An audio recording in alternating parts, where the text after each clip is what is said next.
అయ్యా, ఈ రోజున మనం భారతంలోని సౌప్తిక పర్వంలో ఘట్టంగా మనం చెప్పుకున్నాం ఒక ఘట్టాన్ని. ఇప్పుడు భారత యుద్ధము 18 రోజులు జరిగినదండి. 18 రోజులు కూడా పాండవపక్షాన్ని మొట్టమొదటి అధ్యక్షత వహించినటువంటి సైన్యాధ్యక్ష పదవి వహించినటువంటి ధృష్టద్యుమ్నుడు 18 రోజులు ఉన్నాడు ఆయన. ఇక్కడ పాండవ పక్షంలో ద్రోణాచార్యుడు, కర్ణుడు, భీష్మాచార్యుడు, ద్రోణాచార్యుడు, కర్ణుడు, తర్వాత శల్యుడు, తర్వాత ఈయన రారాజు అయినటువంటి దుర్యోధనుడు.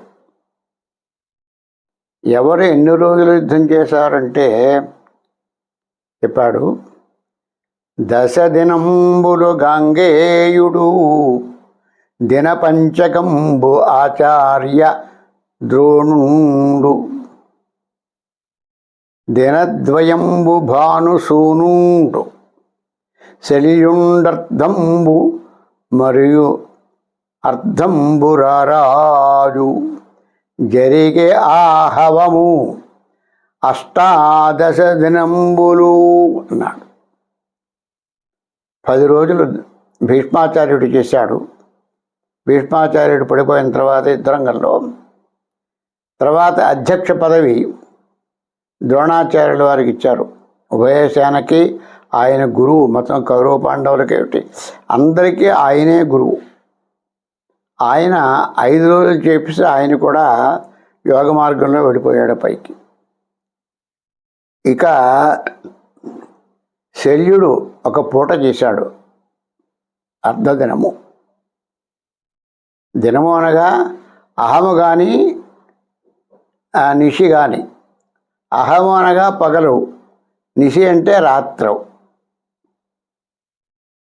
ఈ అహంలో అంటే పగటి పూట ఒక పూట శల్యుడు చేయగా మరొక పూట దుర్యోధనుడు చేశాడు. ఈ ప్రకారంగా మొత్తము 18 రోజులు యుద్ధం జరిగింది. సరే, పాండవులు జయించారు, కౌరవులంతా కూడా హతులయ్యారు. అయ్యేటప్పటికీ వీళ్ళు ఇక మిగిలినటువంటిది రథికత్రయము. రథికత్రయం అనగా కృపాచార్యుడు, అశ్వత్థామ, కృతవర్మ అనేటటువంటి 3 మిగిలారు. ఈ కృతవర్మ భోజవంశానికి చెందినటువంటి వాడు. ఆయన కూడా యాదవుడే. ఇలాగా 3 మిగిలి సైన్యం అంతా పోయి ఇక నిరాశ నిస్పృహలతో ఉన్నారు వీళ్ళు.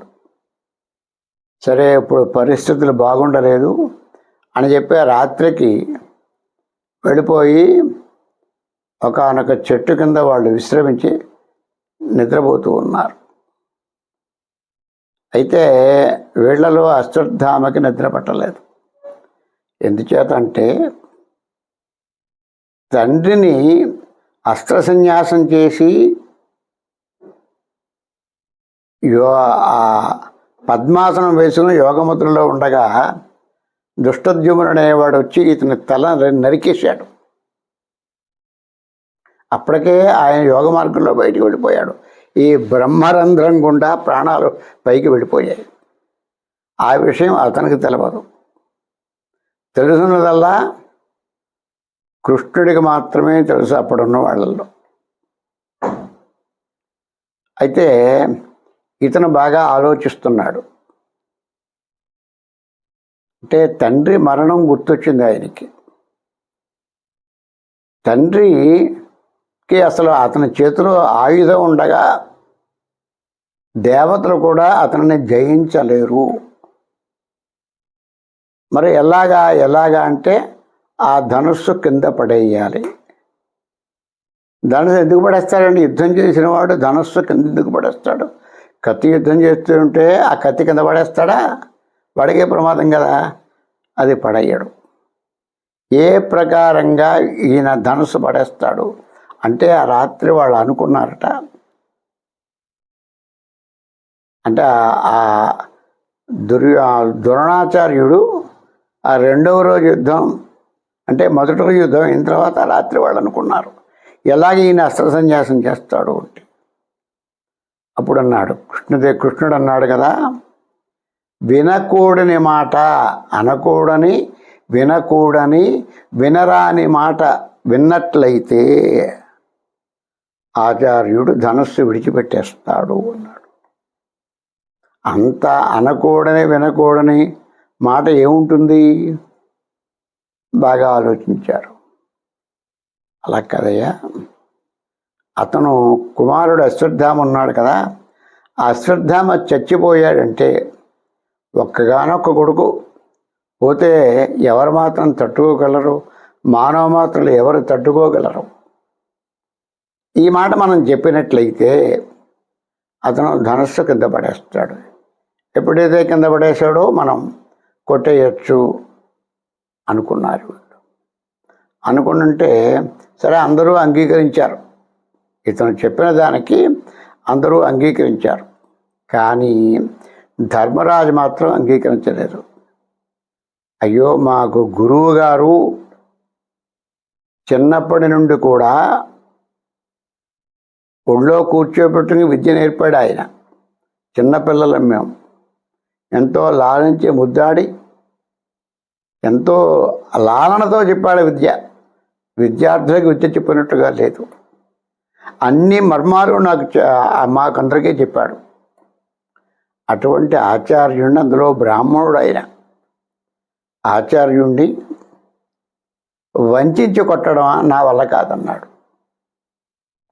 వల్ల కాదంటే అలాగా వల్ల కాదంటే మొత్తం మనమంతరం అయిపోతాం, అందరంలో ఒక్కడు మిగలడు మనలోను అని చెప్పవలసింది అంటే నా వల్ల కాదన్నాడు ఆయన.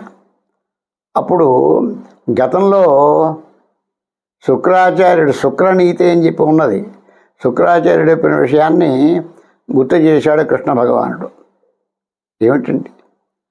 వారిజాక్షులందు వైవాహికములందు ప్రాణవిత్తమాన భంగమందు చకిత గోకులాగ్ర రక్షణమందు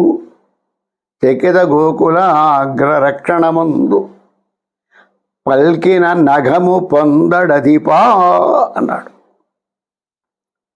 వారిజాక్షుల యందు అంటే ఆడవారి యందు, ఆడవారిని రక్షించేటటువంటి విషయంలో, వైవాహికములందు వివాహ సమయాల్లో ఒక అబద్ధం చెప్పినా దానికి దోషం లేదన్నాడు. కానీ ఈవేళ మనం 33 అబద్ధాలు చెప్పేస్తున్నాం. ఇంకా అనేకం చెబుతున్నాం. ఉన్నవి లేనివి రానివి అనేకం చెప్పేస్తున్నాం. ఏమి వైవాహికములందు ప్రాణవిత్తమాన భంగమందు, ప్రాణం పోయే సమయంలో మన ప్రాణాన్ని మనం రక్షించుకుందుకు అసత్యం చెప్పినప్పటికీ కూడా విత్తము ధనం అంతా దోచుకుపోతున్నారు. ఏదో అదిగో రాజభట్లు వచ్చేస్తున్నారా అని చెప్పామనుకోండి, దొంగలు భయపడి పారిపోతారు. లేదా మరే విషయం చెప్పినా అసత్యం చెప్పి రక్షించుకోవచ్చు ధనాన్ని. ధనం పోతుంటే అసత్యం, ఈ ధనం కూడా సక్రమంగా సంపాదించింది అయితే మాత్రమే, అంతేగాని అడ్డమైన పనులు చేసి కూడబెట్టిన ధనానికి నువ్వు అసత్యం చెప్పినా అసలు దానికే దోషం ఉన్నది. అసత్యం చెబితే ఆ దోషంగా పెరుగుతుంది. మనం కష్టార్జితం అయినట్లయితే అసత్యం చెప్పినా దాన్ని మనం రక్షించుకోవచ్చు. మానం పోయేటటువంటి సమయంలో మానభంగం జరుగుతూ ఉంటే అప్పుడు కూడా అసత్యం చెప్పి తప్పించుకున్నట్లయితే, గోవులను రక్షించే సమయంలో అసత్యం చెప్పినట్లయితే, బ్రాహ్మణులను రక్షించేటటువంటి సమయంలో, బ్రాహ్మణ శ్రేష్ఠులని రక్షించేటటువంటి సమయంలో అసత్యం చెప్పినప్పటికీ కూడా నీకు దోషం ఉంటుందయ్యా అని చెప్పి శుక్రాచార్యుడు చెప్పాడు గతంలో. అందుచేత మీకు ఎటువంటి దోషం అంటదు అని చెప్పంటే అతి కష్టం మీద ధర్మరాజుని ఒప్పించారు. ఒప్పించేటప్పటికీ సరే, మర్నాడు యుద్ధం జరుగుతోంది. ద్రోణాచార్యునికి ఎందుకో దుశ్శకునాలు గోచరిస్తున్నాయి. రే నాయన, జాగ్రత్తగా చూసుకుంటారా, నన్ను సమయం అయిపోతున్నట్లుగా కనిపిస్తోంది, పెద్దలు నన్ను పిలుస్తున్నట్టున్నారు, అంచేత మీరు జాగ్రత్తగా ఉండండి అని చెప్పి హెచ్చరిక చేశాడు ఆయన. మంత్రాలు కూడా ఖచ్చితంగా ఆయనకి స్ఫురించటం లేదు. అవసాన దశ వచ్చేసింది, ఎవరికైనా అంతే. కొన్ని సూచనలు సంధిస్తుంది కొందరికి, సంధిలో అనేక ప్రలాపనలు వస్తూ ఉంటాయి. అలాగా కొంచెం తేడా కనిపించింది మొత్తం మీద. అయినప్పటికీ కూడా నిగ్రహంతో యుద్ధం చేస్తున్నాడు ఆయన. అటువంటి సమయంలో అక్కడ పాండవ సైన్యంలో కలకలం ప్రారంభమైంది. ఏమిటండి, అశ్వత్థామ పోయేటండు, అశ్వత్థామ పోయాడు. ఇలా ఒకళ్ళకు 10 మాటలు, 10 మంది 20 మంది 100 మంది అంతా అదే మాట. చిచ్చి అన్నాడు. ఎదురుగుండా అప్పుడు ఇతను భీముడు కనిపించాడు. ఎందుకో పరిశీలనగా ప్రశ్నార్థకంగా ఆయన ముఖంలోకి చూచాడు. చచ్చాడు అశ్వత్థామ అన్నాడు. వాడికి నదురు బెదురు ఏం లేదు, పాపం పుణ్యం ఆలోచన అసలు ఉండదు అతనికి. చచ్చాడు అశ్వత్థామ అన్నాడు. ఛీ, వదరమవుతు, వీడి మాటలు నమ్మడానికి వీల్లేదు.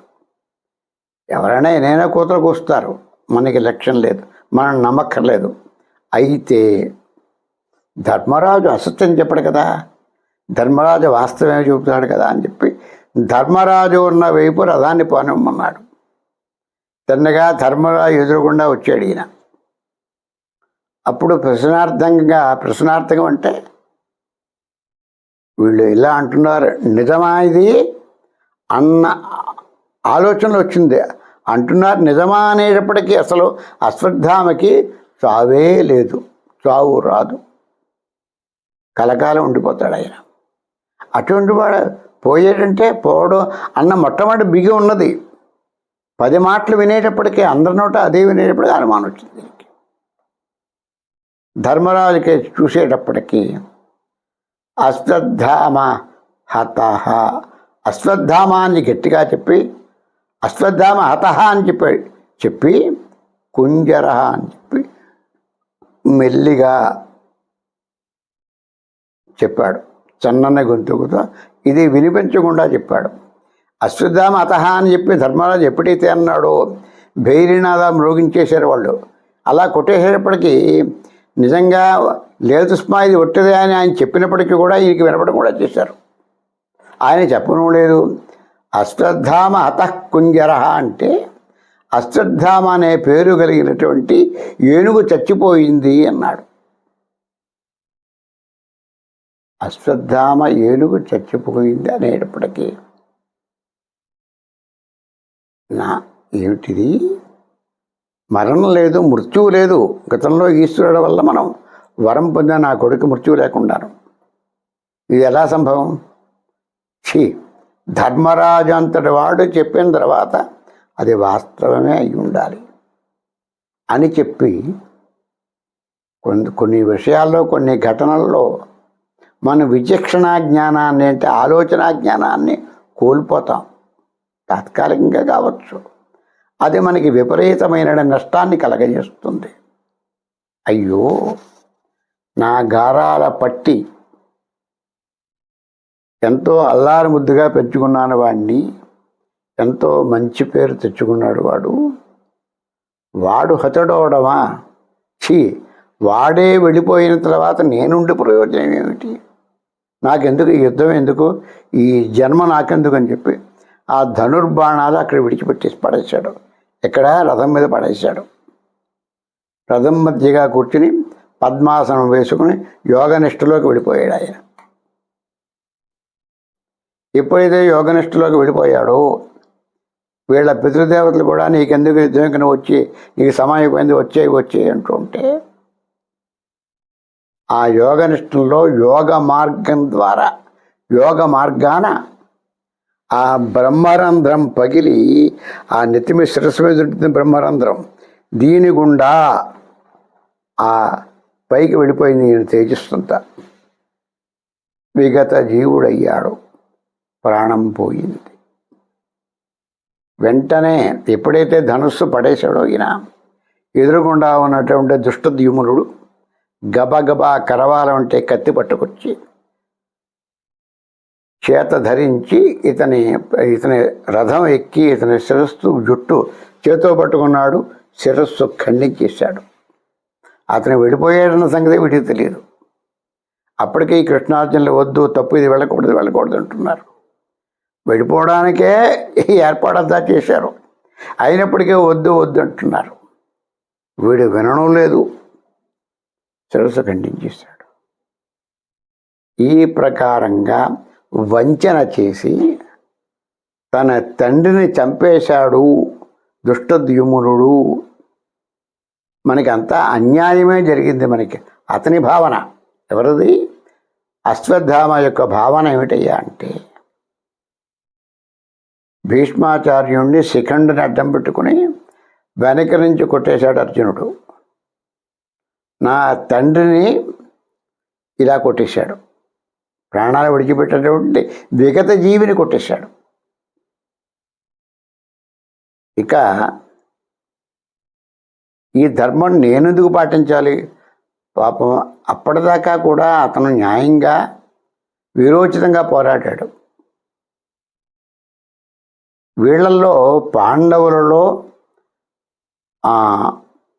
అశ్వత్థామ, భీష్మాచార్యుడు, కృపాచార్యుడు, ఈ ముగ్గురు కూడా మడమ తిప్పకుండా, వెన్ను చూపకుండా యుద్ధం చేయగలిగే వాళ్ళు.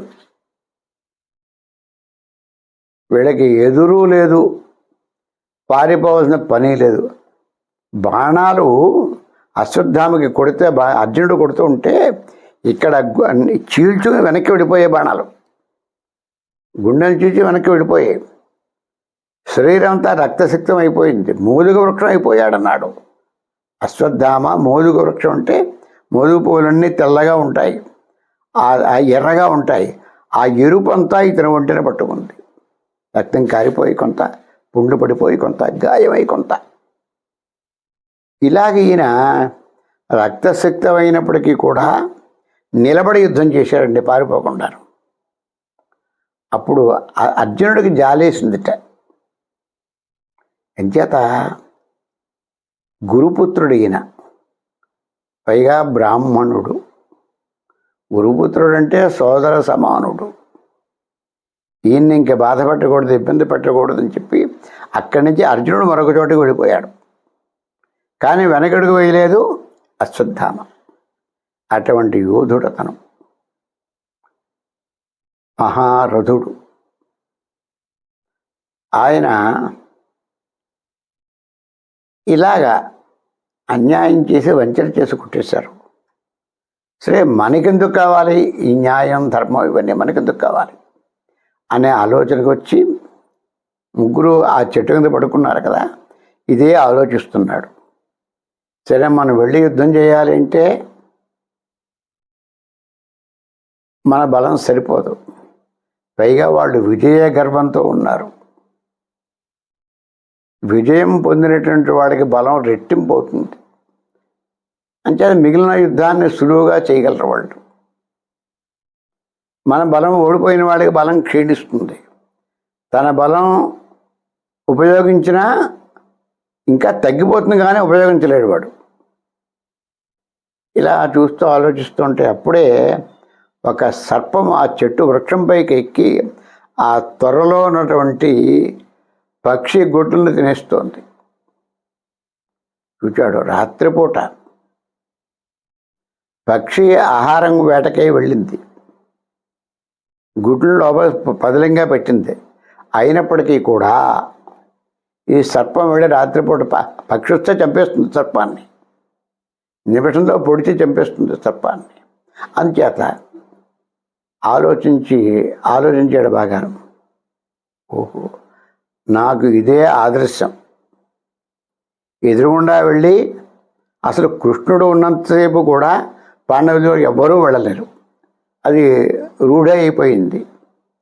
అంచేత ఇప్పుడు మనం వెళ్ళి ఆ విజయంతో ఉన్నారు కదా, ఆనంద హేళలో హాయిగా మద్యం సేవించి దొర్లుతూ ఉంటారు వాళ్ళు. వాళ్ళ పని పడతాను అనుకున్నాడు. ఎప్పుడైతే ఒక నిర్ణయానికి వచ్చాడో వీళ్ళిద్దరినీ కూడా లేపాడు. లేవండి లేవండి అన్నాడు. మేనమామైనటువంటి కృపాచార్యుణ్ణి, కృతవర్మని కూడా. ఇద్దరు ఇతను విధానం అంతా చెప్పాడు ఈయన. తప్పు ఇలా ఉండకూడదు, మనం ఎంచేతంటే నిద్రించే వాళ్ళతో మీదకి మనం వెళ్ళడం మనకి ఏం పౌరుషం, ఇది అది కాదు అని చెప్పినప్పటికీ కూడా వాళ్ళని బలవంతంగా ఒప్పించాడు అశ్వత్థామ. ముగ్గురు బయలుదేరి పెడుతున్నారు. వెళ్ళగా వెళ్ళగా వెళ్ళగా కొంత దూరం వెళ్ళేటప్పటికీ ఒక మహాభూతం ఎదురుపడింది వీళ్ళకి. ఆ భూతం చాలా భయానకంగా ఉన్నది. ఎప్పుడూ ఎక్కడ చూసి ఉండలేదు, కని విని ఎరుగురు వీళ్ళు. దాన్ని చూడలేక రథం వెనక్కి వెళ్ళారు కృపాచార్యుడు, కృతవర్మ. అశ్వత్థామ మాత్రం బెదరకుండా ఉన్నాడు. వెంటనే ధనస్సు తీసుకున్నాడు. అనేక బాణాలు సంధించి విడిచిపెట్టాడు. ఏ ఒక్క బాణము కూడా ఆ భూతాన్ని ఏమీ చేయలేకపోయింది. వెళ్ళిన బాణం వల్ల దాలో కలిసిపోతుంది. లయకారంలో లయమైపోయినట్టుగా అయిపోతుంది. ఎంతకీ వెళ్ళకపోతే ద్వంద్వ యుద్ధం చేద్దామని కిందకి వెళ్ళాడు ఈయన. వెళ్ళేటప్పటికీ అప్పుడు ఇటువంటి పరిస్థితుల్లో కూడా వీడు భయపడలేదు అన్న విషయానికి ఆయన మెచ్చుకుని, ఎవరు పరమశివుడు వచ్చాడు ఆ భూత రూపంలో. సరే, నీకు ఒక ఖడ్గాన్ని ఇస్తున్నాను, దివ్యమైనటువంటిది ఈ ఖడ్గం. ఈ ఖడ్గానికి తెల్లవారేదాకా దీని శక్తి ఉంటున్నది. తెల్లవారిందా దీని శక్తి క్షీణించిపోతుంది, వెలుగు రాకూడదు. ఈ లోపలే నువ్వు పూర్తి చేసుకో. ఏం చేసావు ఈ లోపల చేయాలి. అది తీసుకుని ఈశ్వరదత్తమైనటువంటి కరవాలాన్ని పుచ్చుకున్నాడు. ఈశ్వరుని ప్రార్థించాడు. భూతం మాయమైపోయింది. వెంటనే ముగ్గురు కలిసి, మరి అదనంగా శక్తి కూడింది కదా వీళ్ళకి, మరి కాస్త ఆనందంతో ఈ రథాన్ని ఎదురుకి సాగించారు. వెళ్ళగా వెళ్ళగా ఆ పాండవ శిబిరం వచ్చినది. ఆ శిబిరానికి ఇరు ప్రక్కలా కూడా వీళ్ళిద్దరినీ కాపలా పెట్టాడు. కృపాచార్యుడిని ఒకవైపు, మరొక వైపు ఆ కృతవర్మని పెట్టాడు. మీరు ఇక్కడ ఉండి నేను లోపలికి పెడతాను. యువతలు నన్ను తప్పుకుని ఎవరైనా ఎదురుకు వచ్చారనుకోండి, మీరు నరికేయండి అన్నాడు. లోపలికి వెళ్ళాడు. మొట్టమొదటి ఎక్కడికి వెళ్ళాడండి ఈయన? దుష్టద్యుమ్నుడు, తన ప్రత్యర్థి తండ్రిని అన్యాయంగా చంపినటువంటి వాడు దుష్టద్యుమ్నుడు. వాడి మీద తీవ్రమైన కక్ష పెట్టుకున్నాడు ఈయన. వెతికి మొత్తం మీద అతనుండే గుడారం లోపలికి వెళ్ళాడు.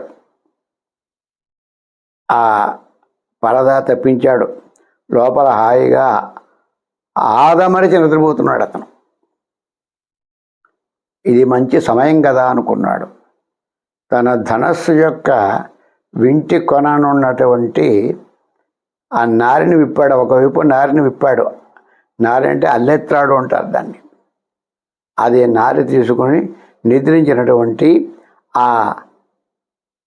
ఈయనెవరు, ఆ దుష్టద్యుమ్నుని యొక్క మెడకి ముడి వేశాడు, ఉరి వేశాడు. ఉరి వేస్తే సరే, ఉరి పైకి లాగితే ఉరి మెడకి దిగిపోతుంది, శుభ్రంగా బిగిసిపోతుంది. ఉరి వేసి ఇక్కడ దాకా వచ్చేదాకా ఉండి, ఇంకా బిగిస్తే వాళ్ళు వేస్తాడు. ఇంకా బిగించకుండా ఇక్కడ దాకా వచ్చి అతని గుండెల మీద కాలు పెట్టి తొక్కి అదిమి పెట్టి ఈ వింటిని పైకి లాగాడు. పైకి లాగితే ఏమవుతుంది, కింద బిగిసిపోతుంది. ఇలా కొంచెం గట్టిగా బిగించుకునేటప్పటికీ అతనికి మెడికి వచ్చింది. ఏమిటి ఏమిటి ఎవరైతే మహాభూతంలో ఉన్నాడు ఇక్కడ, ఇతను భీకరంగా ఉన్నాడు, రాత్రిపూట దివ్య తేజస్సుతో ఉన్నాడు. అప్పుడు అన్నాడు, ఏరా నేను అశ్వత్థామని, ఆవేళ నా తండ్రిని యుద్ధరంగంలో యోగముద్రలో ఉన్నాడు. ఆయన ధనుర్బాణాలు విడిచిపెట్టాడు. ఆ యోగ మార్గం ద్వారా ప్రాణాన్ని విడిచిపెట్టాడు ఆయన. అటువంటి మహనీయుణ్ణి గురువు అని తలచకుండా మనందరికీ ఆయనే గురువు ఆ మాట గ్రహించకుండా బ్రాహ్మణుడు అనేటువంటి గౌరవ మర్యాదలు లేకుండా చంపేసేవే, గుర్తు రాలేదా అని చెప్పి గట్టిగా బలంగా గుండెల మీద తొక్కుతున్నాడు. ఇది విల్లు పైకి లాగుతున్నాడు. అలా పైకి లాగి కొలిది బిగిసిపోతుంది. అయినప్పటికీ ఇతనికి జాలి కలగలేదు. అయ్యో ఇది అన్యాయం, ఇది అధర్మం, నువ్వు వీరుడు, నువ్వు ఇలా చేస్తున్నావేమిటి, నన్ను విడిచిపెట్టు, ప్రాణభిక్ష పెట్టు, ఎంత చెప్పినా సరే కించెత్తు కూడా ఇతనిలో మార్పు రాలేదు. విశ్వాసఘాతకుడా, గురుద్రోహి, నీకు ఇదే శిక్ష అని చెప్పి ఆ గుండెల మీద తొక్కి ఆ వింటిని పైకి లాగాడు ఆయన. బలంగా ఉరి బిగిసిపోయి ఊపిరాడక అతి దారుణమైన చావు చచ్చాడు ధృష్టద్యుమ్నుడు. ఇంకా పాండవులు ఎక్కడున్నారా అని వెతికాడు ఆయన. పాండవులు కనపడలేదు, కానీ 5 ఉప పాండవులు, అంటే ద్రౌపది వల్ల పాండవులకి 5 వల్ల 5 పుట్టారు. ప్రతిబంధ్యుడు, శృతశ్రోముడు, శృతసేనుడు, శతానీకుడు, శతధన్వుడు, మొత్తం 5 వీళ్ళు. 5 కూడా అంటే ధర్మరాజుకి ప్రతిబంధ్యుడు, భీముడికి శృతసోముడు, అర్జునుడికి శృతసేనుడు, అర్జునుడికి శృతకీర్తి, నకులుడికి శృతసేనుడు, శతధనుడు అనేటటువంటి వాళ్ళు 5 పుట్టారు. ఆ శిబిరంలోకి వెళ్ళాడు. వాళ్ళు యవ్వనంలో ఉన్నారు, పిల్లలు యవ్వనంలో ఉన్నారు. అప్పుడే వాళ్ళని నిర్దయగా వాళ్ళని 5 చంపేశాడు. పాండవులు ఎక్కడున్నారు అని వెతికాడు. ఎక్కడ వాడికి పాండవులు కనపడలేదు. అంటే కారణం ఏమిటయ్యా అంటే, ఇంతకు మునుపే యుద్ధ సమయంలో పాండవ సైన్యానికి రాత్రిపూట ఏదో భూతం వచ్చి అందరినీ చంపేస్తున్నట్లు, తినేస్తున్నట్లు, ఈ ఏనుగులను తొండాలను నరికేస్తున్నట్టు, గుర్రాలను చంపేస్తున్నట్టు, తలలో ఖండిస్తున్నట్టు విపరీతమైన కళలు, దారుణమైన కళలు వచ్చేస్తూ ఉండేవిట. అప్పుడు అంతా కృష్ణ భగవానుడికి విన్నవిస్తే, జరగబోయే దానికి సూచన ఇది అనుకున్నాడు ఆయన. అదేం లేదని చెప్పి వీళ్ళకి ధైర్యం చెప్పాడు. లేకపోతే ఇలా జరుగుతుందంటే వాళ్ళ దారి వాళ్ళు చూసుకుంటారు, ఏం లేదు మీరు భయపడకండి అన్నాడు.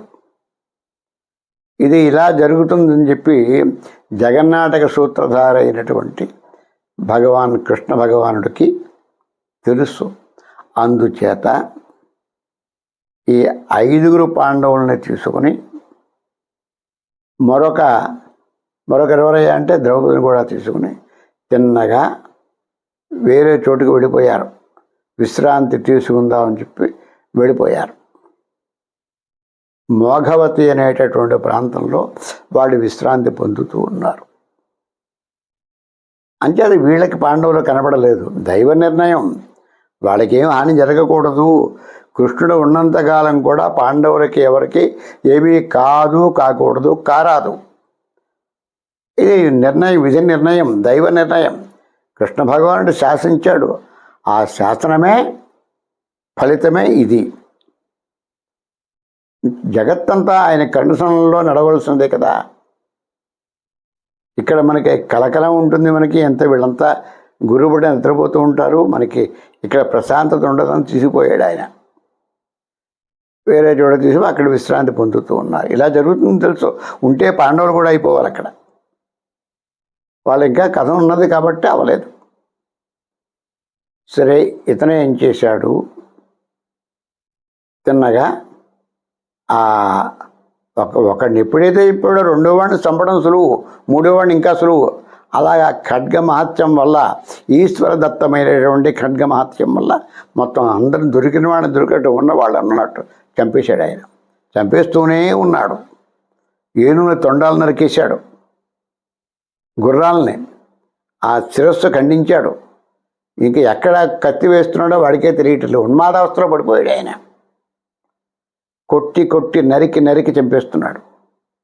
ఇంకా ఎవరో ఒకళ్ళు ఇద్దరు ఈ చీకటిని బయటపడితే వీడు చంపేస్తున్నారు. ఇక్కడ సర్వనా చీట్లు చెండాడేసిన మొత్తం అంతా కూడా. సైన్యంలో అక్కడ కూడా బతకకుండా అందరినీ చంపేశాడు. ఏదో నలుగురో ముగ్గురో మాత్రం కాళ్ళు చేతులు తెగిపోయి కుంటుకుంటూ యువతలకు వచ్చారు. వాళ్ళు మాత్రమే ఈ విషయం చెప్పడానికే ఉన్నారు. వాళ్ళు ఎంతకేను వీళ్ళని ఎప్పుడైతే ఈ సంహారం అయిపోయిందో, మారణకాండ అయిపోయిందో, ఆ వెలుగు రేఖలు వస్తున్నాయి, తూర్పు తెల్లదెరవారుతూ ఉన్నది, ఈ ఖడ్గం శక్తి కూడా క్షీణిస్తూ ఉన్నది గ్రహించాడు. అప్పుడు ఆయనకి భయం పట్టుకున్నదండి. ఎవరైనా చేయరాని పని చేసినట్లయితే, దారుణ కృత్యము చేసినట్లయితే, మేధావులు కూడా ఒకానొక సమయంలో పొరపాట్లు చేయవచ్చు, దారుణాలు కూడా చేయవచ్చు. ఎంచేత విధి ప్రేరేపితం. ఆ రాత అలా ఉంటే ఆ ప్రకారం వెళ్ళవలసిందే. కర్మానుసారిణి బుద్ధి. నీ కర్మ ఎలా ఉంటుందో నువ్వు అలా వెళ్ళవలసినదే అన్నాడు. వేరే మార్గం లేదన్నాడు. ఎంచేతంటే అదే చెబుతాడు మనకి రఘువంశంలో.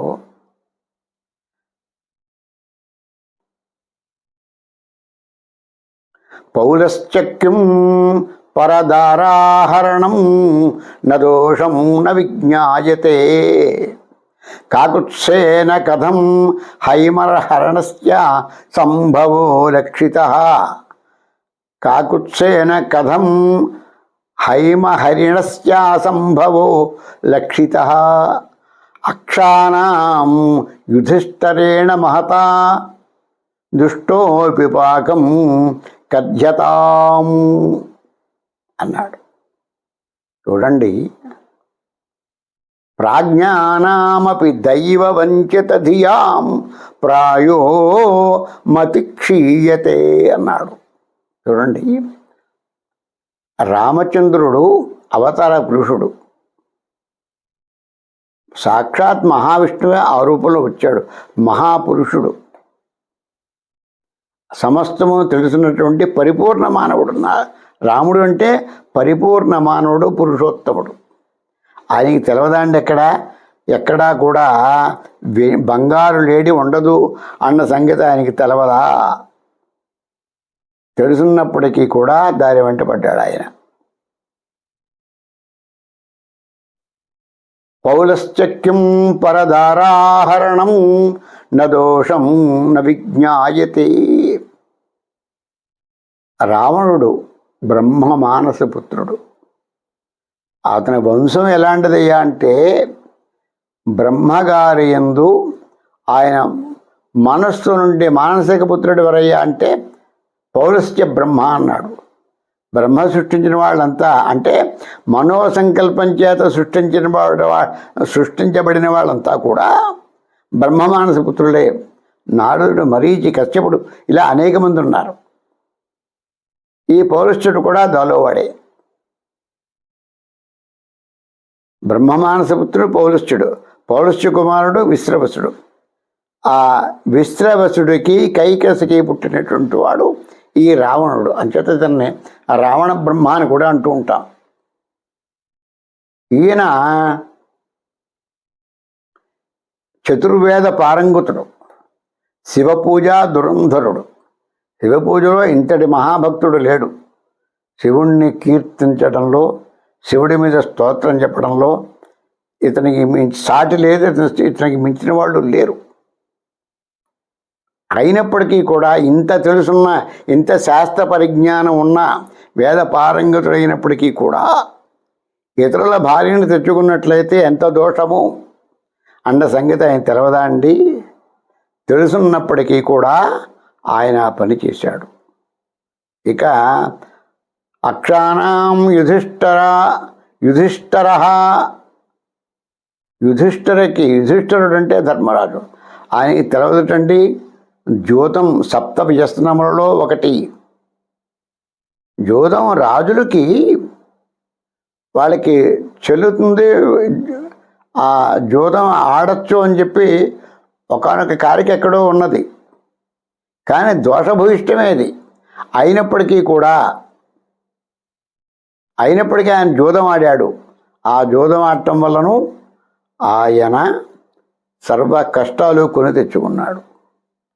ప్రాజ్ఞానామపి దైవ వంచిత ధియాం ప్రాయో మతి క్షీయతే అన్నాడు. ఎంత ప్రజ్ఞావంతుల వననుండి, ఎంత మేధావుల వననుండి ఆ దైవ అనుగ్రహం గనక లేకపోయినట్లయితే, విధి అనుకూలించకపోయినట్లయితే వాళ్ళకి అధమ స్థితికి అట్టడుక్కి వెళ్ళిపోతారు. అలాగా ఈ అశ్వత్థామ ఎంత ప్రజ్ఞావంతుడు, ఎంత శాస్త్ర పారంగతుడైనప్పటికీ కూడా ఆ అకృత్యం, మరి దీన్ని ఖచ్చితంగా అకృత్యమే, ఘోరమే అనాదిలో అటువంటి అనుమానం లేదు. అసలు బ్రాహ్మణ అసలు చేయకూడదు, ఎవరూ చేయకూడదు. బ్రాహ్మణుడు చేస్తే ఇంకా దోషం వీటి అనుభవించాలి. ఇంత పాపం చేసిన తర్వాత భయం పట్టుకుంది.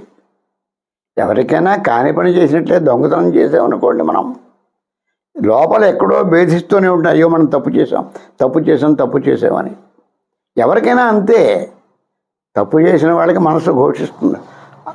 ఏమి ఆత్మకి సమాధానం చెప్పుకోవాలన్నాడు. అంతరాత్మ ఉంటుంది లోపల, దానికి సమాధానం చెప్పుకోవాలా అన్నాడు. అయినప్పటికీ కూడా ఇంకేం పరిగణించలేదు, యువతలకు వచ్చేసాడు. అంతా సంహారం అయిపోయింది అనుకున్నాడు ఆయన. పాండవులు మాత్రం దొరకలేదు. ఇంత చేసినా కూడా, ఇంత సంహారం చేసినప్పటికీ కూడా అయ్యో ఇంకా పాండవులు దొరకలేదే, వాళ్ళు కూడా ఉంటే పనిలోపన అయిపోను కదా అనుకున్నాడు ఈయన. చూడండి, ఇంత చేసి ఇంకా సంతృప్తి చెందలేదు. వీళ్ళిద్దరిని తీసుకుని వీళ్ళు బయలుదేరారు. ఎవరిద్దరు? ఆ కృపాచార్యుడు, కృతవర్మ. ఈ ముగ్గురిని, కృతాచార్యుడు, అశ్వత్థామ, కృతవర్మ, ఈ ముగ్గురిని కూడా రథికత్రయము అంటారు. వీళ్ళు గనక ఒక రథం మీద ఉన్నట్లయితే వీళ్ళకి ఎదురు లేదు. వీళ్ళు ఎవరిని కూడా, వీళ్ళ దేవతలను కూడా లెక్క చేయరు వీళ్ళు. ఈ భయం, వీళ్ళకే భయం పట్టుకుంది. సరే, కొంత దూరం వచ్చిన తర్వాత మనం ముగ్గురు ఉంటే వాళ్ళకి దొరికిపోతాం, పాండవులు ఇంకా బతికే ఉన్నారు, వాడు బతికున్నంతసేపు మనకి ముప్పే, కాబట్టి ఈ ముగ్గురు 3 దారిలో వెళ్ళిపోతాం. కానీ ముగ్గురులో కనీసం ఒకళ్ళైనా బతుకుంటారు కదా అని చెప్పి ఒకవైపుకి కృపాచార్యుడు, మరొక వైపుకి కృతవర్మ, మరొక చోటుకి అశ్వత్థామ విడిపోయారు. ఈ ప్రకారంగా సౌప్తిక పర్వంలోని, అంటే సౌప్తికం అంటే సుషుప్తి, అంటే నిద్రావస్థ, నిద్రలో ఉండగా జరిగింది కాబట్టి దీన్ని సౌప్తిక పర్వము అన్నారు. సౌప్తిక పర్వంలోని ఒక ఘట్టం పూర్తయింది. తర్వాత ఘట్టం మనం చెప్పుకుందాం. స్వస్తి.